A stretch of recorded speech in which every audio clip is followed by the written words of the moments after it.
Jumpa lagi di Budi Pasardina Studio Podcast. Kali ini kita akan membahas tentang musisi terbiasa terdistrupsi. Oke, disrupsi ya gitu. Ini memang istilah yang akhir-akhir ini ngetrend ya. Kenapa disrupsi ya? Coba kita lihat definisinya. Ini saya search ke Google. Dalam Kamus Besar Bahasa Indonesia berarti artinya hak yang tercabut dari akarnya. Ini definisinya jauh banget dengan yang sering kita dengar hari ini, yang merupakan situasi pergerakan atau satu hal yang tidak lagi linear, jadi bisa berubah-ubah. Ini di bawah di sini ada juga yang ngomong adalah fenomena sejumlah perubahan masif yang mengubah sistem tatanan yang lama menjadi sistem baru. Nah, kira-kira seperti itu. Lalu dalam hal sehari-hari seperti apa? Sudah jelas ya, era 4.0 internet itu merubah yang dulu analog sekarang digital semua. Sekarang bisa berbelanja online, bisa belajar online pas pandemi dan lain sebagainya. Berarti ada hal yang dirubah secara masif gitu ya. Kalau kita lihat naik ojek sekarang nggak perlu ke pangkalan, tapi bisa order lewat aplikasi. Lalu ini efeknya apa ke musisi seperti aku gitu ya, atau ke teman-teman? Yang jelas sebagai musisi sendiri kita menyadari, misal saya suka musik dari tahun 96 misal gitu ya. Dari 96 ke tahun sekarang ini kan hampir 25 tahun lebih gitu. Itu perubahan teknologi apa yang merubah karir itu pasti satu komputer. Kalau nggak ada komputer saya nggak mungkin punya studio rekaman. Karena ketika di saat itu mau rekaman itu kan harus ke Jakarta atau ke Surabaya misal, ke kota yang terdekat. Yang notabene di kota-kota besar itulah yang menyediakan fitur-fitur rekaman dengan pita, dimana kalau rekaman pakai pita orang seperti saya tidak mungkin bisa punya sendiri di rumah. Tapi dengan adanya komputer saya bisa beli alat-alat rekaman soundcard sendiri, kemudian rekaman di rumah. Berarti saya secara tidak langsung dimudahkan dengan teknologi. Tetapi saya juga mendistrupsi studio rekaman itu, karena akhirnya yang dulunya saya harus sewa studio rekaman, saya harus punya sendiri di rumah. Itu yang dialami anak-anak yang sudah bisa bikin komposisi musik atau rekaman sendiri di rumah. Mungkin yang lain lagi, misal kalau dulu belum ada eranya organ tunggal, maka orang akan ngundang hiburan ke mantenan misal gitu pakai orkes, jadi banyak orang, bahkan ada yang gamelan dan sebagainya. Kemudian ada era di mana mantenan itu hanya perlu small band kecil. Kemudian ada juga era di mana mantenan itu satu organ tunggal, satu penyanyi pun bisa. Yang kisah yang unik di acara 17-an kemarin, karena ada beberapa panitia yang telat istilahnya meng-hire organ tunggal, maka dia bikin hiburan dari YouTube. Yaitu YouTube yang ada musik minus one-nya, dan di situ ada istilah vokal cewek vokal cowok ya sekarang. Jadi di YouTube tuh ada minus one-nya dan orang nyanyi di situ. Sama-sama terhibur. Mungkin bagi sebagian orang nggak ada organ tunggalnya nggak asik, tapi ketika saya ngalami sendiri kemarin, barusan aja 17 Agustus kemarin, akhirnya orang bisa nyanyi karaokean pakai YouTube. Nggak perlu sewa organ tunggal lagi. Apakah ini mendistrupsi? Bisa juga. Tapi apakah ini menjadikan solusi? Bisa juga tidak, bisa juga enggak. Kenapa? Karena musik itu kerja kolaboratif. Dulu sebelum era programming drum 80-an, itu setiap drummer pasti was-was. Karena ini semua kok programming drumnya kok digambar atau dipakai MIDI, atau bahkan sekarang nggak perlu gambar lagi, pakai loop bass. Kemudian yang jualan loop atau soundpack banyak sekali. Bahkan yang jualan MIDI chord sekarang ada. Jadi sekarang bikin musik pun nggak perlu tahu chordnya, hanya download MIDI-MIDI-nya juga bisa. Apakah ini mendistrupsi orang yang bisa main chord? Apakah ini mendistrupsi orang yang bisa main drum?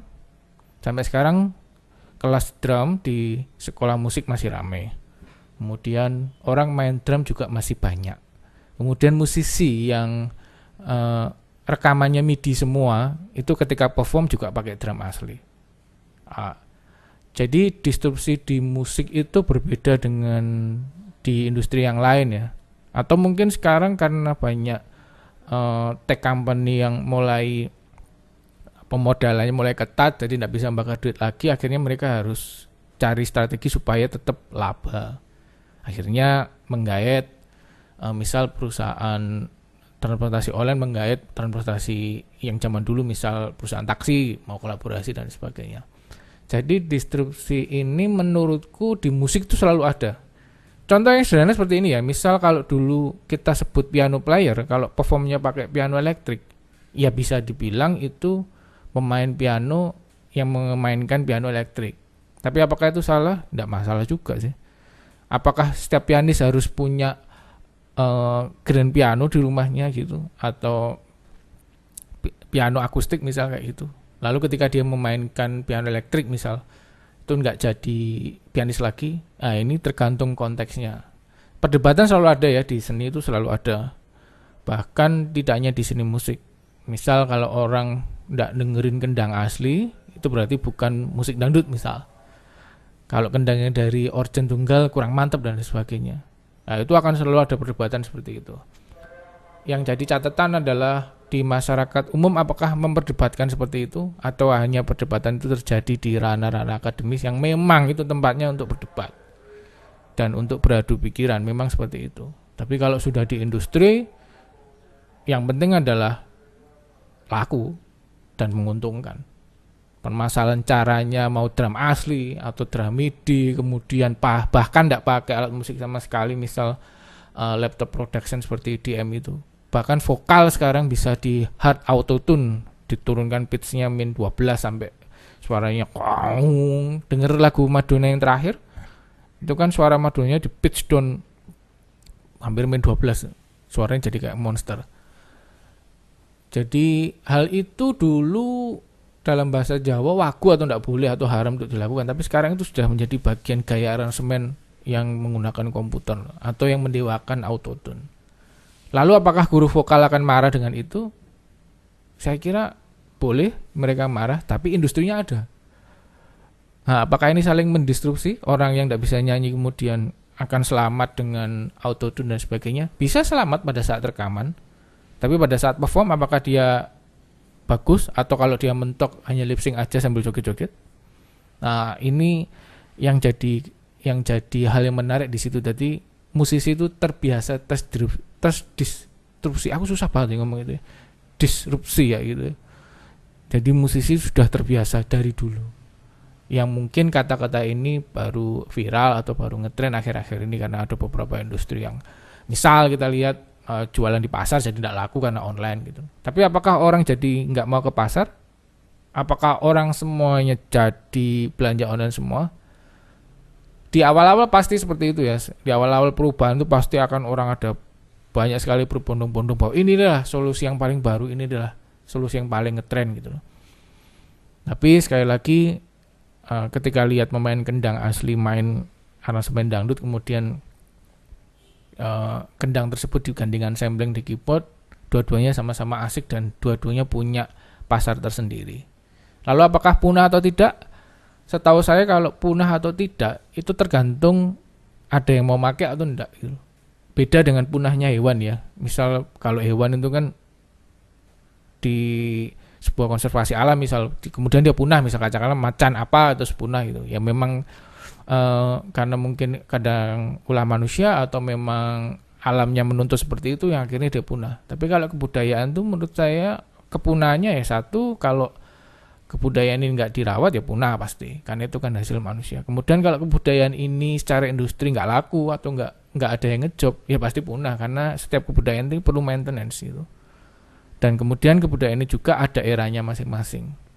Saya jadi teringat ketika dulu masih kecil suka nonton ludruk gitu ya di Jawa Timur.